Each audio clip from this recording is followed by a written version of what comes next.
பொதுவாக அது என்ன வரலாறு என்பது நமக்கு தெரிந்திருக்கும். வரலாறு என்கிற சொல் எதை குறிப்பிடுகிறது என்று. அதில் உள்ளூர் வரலாறு என்ற ஒன்று நாம் சொல்கிறோம். பொதுவாக வரலாறு என்பது இன்றைக்கு ரொம்ப நிறைய அதுக்குள்ள பல பிரிவுகளாக பல விஷயங்களை உள்ளடக்கியதாக விரிந்திருக்கிறது. இன்றைய காலகட்டத்தில் பல வகைமைகள் உருவாகி இருக்கிறது. நாம் இதுவரைக்கும் வரலாறு என்றால் ஒன்றுதான் என்று நினைத்து கொண்டிருப்பதற்கு மாறாக வரலாற்றில் பல வகைகள் உருவான போக்கை பார்க்கிறோம். வரலாறு பல வகை ஆனது மட்டுமல்ல, வரலாற்றை எவ்வாறு எழுதுகிறோம், இன்னும் சொல்லப்போனால் அடித்தள மக்களுடைய நோக்கு வரலாற்றை எழுதுவதன் பக்கம் திரும்பிய பின்னால் ஒரு மிக முக்கியமான ஒரு கேள்வி, ஒரு போக்கு எழுந்திருக்கிறது என்று நாம் சொல்லலாம். என்னவென்றால், வரலாறு எழுதப்பட்டது என்று நாம் சொல்லிக் கொண்டு வந்ததுக்கு மாறாக இப்பொழுது நாம் படிக்கிற வரலாறு யாரால் எழுதப்பட்டது, யாரால் எழுதப்படுகிறது, யார் நோக்கிலிருந்து வாசிக்கப்படுகிறது என்ற ஒன்று இன்றைக்கு அழுத்தம் பெற்றிருக்கிறது. எனவே இன்றைக்கி வரலாறு என்கிறத ரொம்ப பொதுவாக பார்த்துவிட முடியாது. பொதுவாக ஏற்கனவே கடந்த காலத்தில் நடந்தவற்றை, அதனுடைய தரவுகளை தேடி திரட்டி அவற்றை தொகுத்து தருவதுதான் வரலாறு என்ற பார்வைகள் எல்லாம் மிக பழையதாக மாறிவிட்டது. அப்போது இன்னைக்கு வரலாற்றை நாம் வேறு விதமாக பார்க்க வேண்டிய அவசியம் இருக்குது. அதில் வரலாறு என்றால் நம்ம இன்னும் என்ன நினைத்து கொண்டிருந்தோம் என்றால், ஒரு நாட்டினுடைய அரசியல் வரலாறு தான் வரலாறு என்று நினைத்து கொண்டிருந்ததும் மாறியிருக்கிறது. குறிப்பாக இந்தியாவிலும் தமிழகத்திலும் செயல்பட்ட இடதுசாரி வரலாற்று அறிஞர்கள் இந்த பார்வை கோணத்தை மாற்றியமைத்தார்கள். வரலாறு என்பது வெறும் அரசியல் வரலாறு மட்டுமல்ல, சமூகத்தின் வரலாறு, மக்களின் வரலாறு, ஒரு தேசத்தில் வாழ்ந்த அனைத்து தரப்பினருடைய வரலாறு என்று நாம் எழுத வேண்டும், பார்க்க வேண்டும் என்கிற கோணத்தை வரலாற்றிற்கு அவர்கள் தந்தார்கள். பிறகு அடுத்த கட்டமாக 1990களுக்கு பிறகு வரலாற்றில் ஏற்பட்ட மிக முக்கியமான தாக்கமாக சபால்டன் ஸ்டடீஸ் என்று சொல்லப்படக்கூடிய அடித்தள மக்கள் நோக்கிலிருந்து வரலாற்றை எழுதுவது என்ற ஒன்று உருவானது. இதில் ரொம்ப முக்கியமான ஒரு போக்கு என்று நாம் எவற்றை பார்க்கிறோம் என்றால், போஸ்ட் மாடர்ன் பின்னவீனத்துவ அணுகுமுறை என்ற ஒன்று வரலாற்றை பார்ப்பதிலும் எழுதுவதிலும் ஒரு மிக முக்கியமான தாக்கத்தை உண்டு செய்திருக்கிறது என்று நாம் பார்க்க வேண்டியிருக்கு. என்ன விதமாக அது செய்திருக்கிறது என்றால், வரலாறு பல வகை என்பது மட்டுமல்ல, வரலாற்றுக்கான தரவு எது, வரலாற்றை எழுதுவதற்கு எவற்றை நாம் ஆதாரமாக கொள்ளுகிறோம் என்ற ஒரு கோணத்தையும் அது இன்றைக்கு சேர்த்து கொண்டு வந்திருக்கிறது. ஏனென்று சொன்னால், நாம் வரலாற்றை எழுதுவதற்கு பெரும்பாலும் எதை மையமாக வைத்துக் கொள்ளுகிறோம் என்றால், எழுத்து சார்ந்த பிரதிகளையே வரலாற்றை எழுதுவதற்கு ஆதாரங்களாக கொள்ளுகிறோம். இப்போ மதுரையோட வரலாறு, மதுரையை பற்றி எக்கச்சக்கமான வரலாறு எழுதப்பட்டிருக்கிறது, இன்றைக்கு பேசப்படுகிறது. அதில் ரொம்ப முக்கியத்துவமுடைய மிக முக்கியமான மாற்றங்கள் எல்லாம் நடந்திருக்கிறது. ஆனால் யோசித்து பார்த்தால் மதுரையின் வரலாறு 2 தளங்களிலே, அண்மையில் பார்த்தால் 3 தளங்களிலே மதுரையோட வரலாற்றை எழுதுவதற்கான ஆதாரங்கள் கொள்ளப்படுகிறது. ஒன்று, நம்முடைய கிளாசிக் லிட்ரேச்சர் என்று சொல்லப்படக்கூடிய செவியல் இலக்கியங்கள், பரிபாடல், சிலப்பதிகாரம் என்று மதுரையை பற்றி சொல்லப்பட்டிருக்கிற சங்க பாடல்களில் சொல்லப்பட்டிருக்கக்கூடிய கூடல் போன்ற வார்த்தைகளை எல்லாம் நாம் இணைத்து அது மதுரையாகத்தான் இருக்கிறது என்று மதுரையுடைய வரலாற்றை எழுதுவதற்கு ஒரு கிளாசிக் லிட்ரேச்சரில் எழுத்து பிரதியிலிருந்து நாம் தேடுறோம். ஒன்று. ரெண்டாவது என்ன அப்படின்னா, புராணங்கள், தலபுராணங்கள் கிடைக்கக்கூடிய மதுரை பற்றியான தகவல்கள் தான் அடுத்த தரவுகளாக கொள்ளப்படுகிறது. இன்னும் சொல்லப்போனால் மக்களிடையே மதுரை பற்றியான வரலாறாக இருப்பது எல்லாம் இந்த புராணங்களிலும் தலபுராணங்களிலும் சொல்லப்பட்டிருக்கக்கூடிய தகவல்கள் தான் மதுரையின் வரலாறாக மக்களால் கருதப்படுகிறது. ஏன் அப்படின்னு சொன்னால், அந்த வரலாறு கதைகளாக இருக்கிறது. இந்த புராணங்களிலும் தலபுராணங்களிலும் இருக்கக்கூடிய மதுரையின் வரலாறு கதைகளாக, திருவிழாக்களாக, பாடல்களாக ஒவ்வொரு ஆண்டும் அது திருவிழா என்கிற பெயரில் திரும்ப திரும்ப நிகழ்த்தப்படுகிறது, சொல்லப்படுகிறது. அது மக்களுடைய நினைவுகளிலே தொடர்ந்து இந்த வரலாற்று தகவல் கொண்டு சேர்க்கப்படுகிறது. அப்போ அந்த மதுரை பற்றியான இந்த தகவல்கள் எல்லாம் அறிவுக்கு ரொம்ப தொடர்புடையதாக இருக்கிறது. அறிவுபூர்வமாக சிந்தித்து பார்த்தால் அது பொருந்தாதவையாக இருக்கலாம். அவற்றை பற்றி நமக்கு பல கேள்வி வரலாம். நம்ம சாதாரணமாக பார்க்கும்போது அப்படி ஒன்று நடந்திருக்க முடியாது என்று புறந்தள்ளி விடலாம். ஆனால் மக்களை பொறுத்த அளவில் இது அவர்களுக்கு ஒரு பொருட்டே அல்ல. அவர்களை பொறுத்தளவில் இந்த புராணங்களில் சொல்லப்பட்ட வரலாறு தான், கதை தான் வரலாறாக நம்பப்படுகிறது. ஏன் என்று சொன்னால் அதுதான் சொல்லப்படுகிறது. நண்பர்களே, வரலாறு என்பது ஒன்று இருப்பதனால் உருவாவது அல்ல, மாறாக சொல்லப்படுவதனால் உருவாவதே ஒழிய ஒரு வரலாறு நடந்திருக்கலாம், ஆனால் அது சொல்லப்படவில்லை எனில் அது வரலாறு என்கிற சட்டகத்துக்குள்ளே வருவதில்லை. மாறாக ஒரு வரலாறு நடந்ததோ இல்லையோ, ஏன் நடக்காமல் கூட இருந்திருக்கலாம், ஆனால் அது நடந்தது என்று திரும்ப திரும்ப வேறு வேறு வடிவங்களில் சொல்லிக்கொண்டே இருக்கிற போது, எல்லாமே சொல்றது தான், எல்லாமே டெல்லிங் தான், சொல்லிக்கொண்டே இருக்கிற போது அது மக்களுடைய உளவியலை, சமூக உளவியலில் அது மிகப்பெரிய தாக்கத்தை, நம்பிக்கையை உருவாக்குகிறது. எனவே வரலாறு என்கிறது இன்னைக்கு பல வகையாக நாம் வரலாறு என்று பொத்தாம் பொதுவாக பார்த்திருந்த ஒரு துறையை இன்னைக்கு நாம் பலவிதமாக பார்க்க வேண்டிய அவசியம் ஏற்பட்டிருக்கிறது. அந்த பின்னணியில் தான் இந்த அடித்தள மக்கள் வரலாறு என்ற ஒரு எழுதுகை உருவான பின்னாடி உருவான இன்னொரு போக்கு சமூக வரலாறு என்று நான் சொன்னேன் இல்லையா, இடதுசாரிகளால் உருவாக்கப்பட்டது என்று. அதற்கு அடுத்த போக்கு என்று நாம் இந்த அடித்தள மக்களுடைய வரலாற்று எழுதுகையின் தொடர்ச்சியில் பார்க்க வேண்டியது பண்பாட்டு வரலாறு, பண்பாட்டை எழுதுதல். இப்போ இன்னைக்கு இது எல்லாமே ஒன்றோடு ஒன்று பின்னி பிணைந்தது தான். அரசியல் வரலாறு, பண்பாட்டு வரலாறு, சமூக வரலாறு. அப்போ சமூக வரலாற்றையும் பண்பாட்டு வரலாற்றையும் எழுதுவதற்கு நீங்கள் என்ன பண்ண முடியாது அப்படின்னு சொன்னால், நீங்கள் திரும்ப திரும்ப ஆதாரங்களை மட்டுமே தேடிக்கொண்டிருக்க முடியாது. கல்வெட்டுக்கள், செவ்வியல் பிரதிகள், புராணங்கள், இந்த மூன்றுமே ஏதோ ஒரு விதத்தில் ரிட்டன் டெக்ஸ்ட் தான். இது எல்லாமே எழுத்து தான்.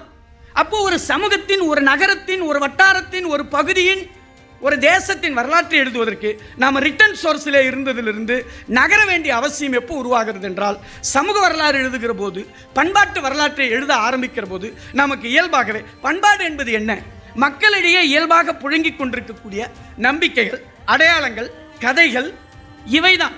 அவை என்னவா இருக்க முடியாது அப்படின்னு சொன்னால், அவை ரிட்டன் சோர்ஸோடு சம்மந்தப்பட்டதாக மட்டும் இருக்க முடியாது. அது இயல்பாகவே அது அடுத்த கட்டத்தில் வாய்மொழி மரபு சார்ந்ததாக மாறிவிடுகிறது. இப்போ வாய்மொழி அப்படின்னு சொல்கிறதுனாலேயே அது ரொம்ப ஒரு புனிதமானதாகவும் ஆயிடுது அப்படின்னு நம்ம பார்க்க வேண்டியதில்லை.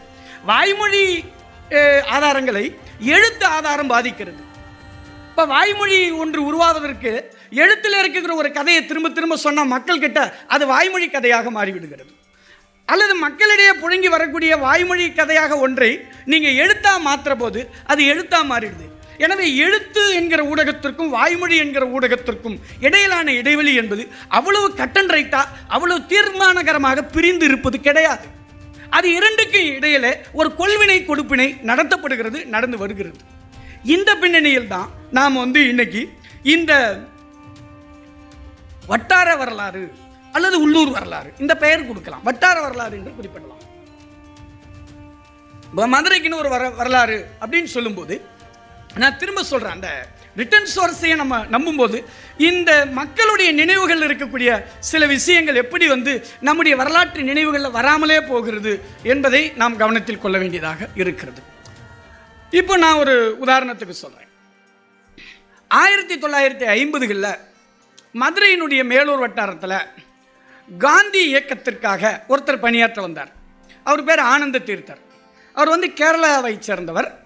அவர் உங்களுக்கு தெரிஞ்சிருக்கும், காந்தியோட அர்ஜுன சேவா சங்கத்தில் தலித்துகள் அல்லாதவர்கள் தலித்துகளிடையே பணியாற்ற வேண்டும் என்று காந்தியின் அழைப்பை ஏற்று பல தலித் அல்லாத வகுப்பை சேர்ந்தவர்கள் அந்த இயக்கத்திற்கு வந்தார்கள். அப்படி வந்த ஒருத்தர் கேரளாவை சேர்ந்த ஆனந்த தீர்த்தர். அந்த சங்கம் அவரை மேலூர் பகுதிக்கு அனுப்புகிறது. அந்த மேலூர் பகுதியிலே அவர் அந்த மக்களிடையே ஒரு 10 ஆண்டு காலம் பணியாற்றினார். அந்த மக்களுடைய அன்றாட சிவில் ரைட்ஸ்க்கான உரிமை போராட்டங்களை அவர் நடத்தினார். நீங்கள் மதுரையோட இன்றைய வரலாறுல அதுக்கு எந்த இடமும் இல்லை. மதுரையை பற்றி நம்ம இவ்வளவு பேசுகிறோம்ல, இதில் எந்த இதுவுமே இல்லை. இப்போ நம்ம நிறைய விஷயங்களை நம்ம ரொம்ப இந்த வரலாறு பல புதிய கேள்விகளை நம்மக்கிட்ட கொண்டு வந்து சேர்த்துருக்கிறோம். இப்போ நம்ம ஒரு நாகரிகத்தை எதை வச்சு ஐடென்டிஃபை பண்ணுறோம்? நதிக்கரைகளை வச்சு. இப்போ வைகை நதி, பொருணை நதி அப்படின்னு நம்ம சொல்கிறோம். பட் இதெல்லாம் கூட பல கேள்விக்கு உட்படுத்தப்பட்டிருக்கிறது. அப்போ நதிக்கரையில் இருக்கிறது தான் நாகரிகமா? அப்போ நதிக்கரையோடு இல்லாத வாழ்க்கை முறையை கொண்டவர்களுடைய வாழ்க்கை முறையை நாம் நாகரிகத்தில் கொண்டு வர போகிறோமா இல்லையா? இதெல்லாம் இப்போது வந்திருக்கக்கூடிய இந்த நுண் வரலாற்றியல் எழுப்பி இருக்கக்கூடிய மிக முக்கியமான கேள்விகள். நண்பர்களே, அந்த ஆனந்த தீர்த்தர் ஒரு ஊரில் மக்களை திரட்டி கொண்டு ஒரு பொது குளத்தில் நீர் எடுக்கிற போது அந்த ஊரில் இருப்பவர்களால் அச்சுறுத்தப்பட்டு அவருடைய கால்கள் வெட்டப்பட்டன. அவர் ஒரு 3 மாதம் கால் கட்டோட அவர் பணி செய்ய முடியாமல் இருந்தார். ஒரு 10 வருடம். இது எப்படி இப்போ இன்னைக்கு அது எப்படி இருக்குது அப்படின்னு சொன்னால், அவர் பணி செய்த மக்களிடையே அவருடைய பேரை சூட்டினவங்க இருக்காங்க. அப்புறம் அவருடைய பேரை தங்களுடைய கிராமத்தில் ஒரு வீதிக்கு சூட்டி வச்சிருக்காங்க. இப்படித்தான் அந்த நினைவுகள் மெமரியாக தான் இருக்கு. அப்போ இந்த வட்டார வரலாறு அல்லது உள்ளூர் வரலாறு என்பது இதை கவனத்தில் எடுத்துக்கொள்ளுகிறது. இதை கவனத்தில் கொண்டு வந்து அது என்ன பண்ணுகிறது என்றால், ஏன்னா நான் ஏற்கனவே சொன்னல, நம்மளுக்கு வரலாறு என்றாலே அரசியல் வரலாறு தான். கட்சிகளின் வரலாறு, தேர்தல்களின் வரலாறு, ஆண்டவர்களின் வரலாறு. மாறாக மக்களுடைய வரலாறு இன்னைக்கு இந்த மாதிரி கல்ச்சுரலான விஷயம். ஒரு பேரை எப்படி வைக்கிறோம், ஒரு பேர் எப்படி மாறி போகிறது. பேராசிரியர் தோ பரமசிவன் அவர்கள் அழகர் கோயில் என்கிற மிக முக்கியமான நூலை எழுதியிருக்கிறார். அவற்றிலே ஓரிரு இடங்களிலே குறிப்பிட்டிருப்பது தாதன் என்கிற ஒரு வகைராவை குறிப்பிடுகிறார். இந்த தாதன் என்கிற வகைரா அந்த வகைரா என்று கேட்டால், அழகர் மதுரைக்கு கிளம்புகிற போது அழகர் கோவிலில் இருந்து அந்த தாதன் வகைராவினர் துவக்கி வைத்தால்தான், பாடி தொடங்கி வைத்தால்தான் அந்த அழகர் கிளம்புவார். தொடர்ந்து அவங்க தான் அழைச்சி வருவாங்க. ஏதோ ஒரு காலகட்டத்தில் இந்த மரபு தடைபட்டது. ஏதோ ஒரு இடத்தில் இது நிற்கிறது. அந்த வரலாறு வேற. இப்போ நீங்கள் சுந்தரராஜன்பட்டிக்கு போனீங்கன்னா, சுந்தரராஜன்பட்டிக்கு இந்த பக்கம் ஒரு கோயில் இருக்கும். தாதன் வகைரா கோயில் என்று ஒரு சின்ன கோயில் இருக்கும். நீங்கள் அவங்க கிட்ட போய் இந்த மெமரியை, பேராசிரியர் இது சொல்லியிருக்காரு அப்படிங்கிறத அது ஒரு தரவாக எடுத்துக்கொண்டு போய் கேட்குற போது அவங்க தங்களுடைய குடும்பத்துக்கு இருக்கக்கூடிய செப்பு பட்டயம் வரைக்கும் காட்டுறாங்க. என்ன என்றால், இந்த தாதன் வகைரா தான் ஒரு காலத்தில் அழகர் அங்கிருந்து புறப்படுகிற போது அவரை அழைப்பவராக இவங்க பாடினாதான், இவங்க நின்னாதான் அது கிளம்பும் என்று ஒரு சூழ்நிலை இருந்திருக்கிறது. பார்த்தா அவர் ஒரு தாதன் என்பது வைணவ மரபில் பேராசிரியர் மாப்பேசி அவர்கள் பேசி கொண்டிருந்தார். வைணவ மரபில் இருக்கக்கூடிய ஒரு தலைமை பொறுப்பு, சமயத்தார் என்று சொல்லக்கூடிய ஒரு சமய பொறுப்பு, அதாவது ஒரு தலைமை பொறுப்பு, அது ஒரு தலித் வகுப்பை சேர்ந்தவராக இருக்கிறார். ஆக வரலாற்றில் நாம் அரசியல் வரலாறு ஒன்று சொல்லுதில்லை, இது இப்படி இவங்க இப்படி இருந்திருக்காங்க, வரலாற்றில் இப்படி இருந்திருக்கிறார்கள், இவர்கள் என்னவாக இருந்திருக்கிறார்கள். அரசியல் வரலாறு ஒரு சட்டகத்தை நமக்கு ஃபிக்ஸ் பண்ணி கொடுத்துருக்குல்ல. அந்த ஃபிக்ஸ் பண்ண வரலாற்றை படிச்சுட்டு நாமும் சமூகத்தை அப்படியே புரிஞ்சுக்கிறோம்ல. அதை இந்த பண்பாட்டு வரலாறு, இந்த கிரவுண்ட் வரலாறு, இந்த உள்ளூர் வரலாறு மறுக்கும்படியாக சான்றுகளை கொண்டிருக்கிறது. அவர்கள் தான் மிக நீண்ட காலமாக இந்த மரபை கையிலே வைத்திருந்தவர்களாக இருக்கிறார்கள். இன்றைக்கு கூட நீங்கள் கூடலழகர் பெருமாள் கோயிலிலே போய் பார்த்தீர்கள் என்றால், அந்த கூடலழகர் பெருமாளுடைய கோயிலிலே அறங்காவலர் குழுவிலே ராமன் தாதன் என்ற ஒரு பெயர் இருக்கிறது. நாம் என்ன நினைக்கிறோம், கோயிலுக்கும் ஒடுக்கப்பட்ட சமூகத்தினருக்கும் அல்லது அடித்தள மக்களுக்கும் தொடர்பில்லை என்று கருதுகிறோம். ஆனால் அவர்கள் ஏதோ ஒரு காலத்தில் அந்த இடத்தில் மிக முக்கியமான அங்கீகாரத்தை, இடத்தை பெற்றிருந்தார்கள் என்பதை அந்த பெயரும் அந்த வரலாறும் அவர்களுக்கு இருந்த இந்த உரிமையும், அந்த உரிமை பற்றியான எச்சசொச்சமான தகவல்களும் இன்றைக்கு நமக்கு சொல்லிக் கொண்டிருப்பதை நாம் பார்க்கிறோம். இப்போ இந்த வட்டார வரலாறு அல்லது உள்ளூர் வரலாறுல நான் ஏற்கனவே சொன்னது போல ஒரு போஸ்ட் மாடர்ன் ரீடிங்கில் நம்ம பார்க்கணும் அப்படின்னு சொன்னால் எது முக்கியம் அப்படின்னா, தரவுகள் மட்டுமல்ல, மாறாக தரவுகளை விட விளக்கங்கள் முக்கியமானவை. நான் எப்படி அந்த தரவை விளங்கிக் கொள்கிறேன், எனக்கு கிடைக்கிற ஒரு சான்றை நான் எப்படி விளங்கிக்கிறேன், நான் எப்படி விளக்குகிறேன் என்பதுதான் முக்கியம். போஸ்ட்மார்டன் வாசிப்பில் இது என்ன அர்த்தத்தில் என்னன்னு சொல்லணும், வாசிப்பு என்று நாம் குறிப்பிடுவோம். ஒன்றை நான் எப்படி வாசிக்கிறேன், நான் எப்படி பொருள் கொள்கிறேன், நான் எப்படி பொருள் கூறுகிறேன் என்பதுதான் இன்றைக்கு முக்கியமே ஒழிய, இன்றைக்கு வரலாற்றை எழுதுவதற்கு தரவுகள் எல்லாம் இரண்டாம் பட்சமானவை. உங்களுக்கு இது வியப்பாக இருக்கலாம், அதிர்ச்சியாக கூட இருக்கலாம். மாறாக தரவுகள் எந்த தரவு வேணாலும் கிடைக்கலாம்.